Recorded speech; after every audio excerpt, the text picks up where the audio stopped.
The man who spent 5 years saying he would never sell a single Bitcoin just quietly filed paperwork showing he sold. And the reason buried in that filing tells you he didn't want to. Michael Saylor's company Strategy is basically a giant Bitcoin piggy bank. They've spent years buying Bitcoin with borrowed money and they promised they'd never sell a single coin. This week, they just sold just 32 Bitcoin, which is about $2.5 million, out of a pile worth about $59 billion. It's a tiny amount, but it's the first time they've sold since 2022.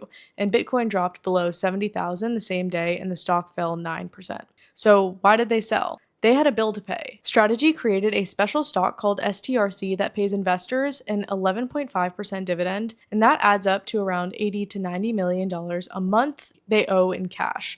Their actual software business doesn't make enough to cover it. So for the first time, the Bitcoin had to pay the bill. And here's why that matters if you hold any crypto. The entire case for Bitcoin going higher depends on one idea.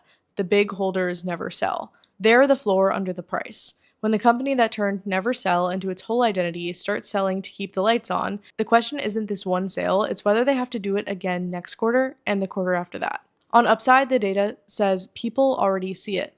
MSTR had 100% sells against 0 buys over the last 30 days, which is the worst buying trend of any stock we track.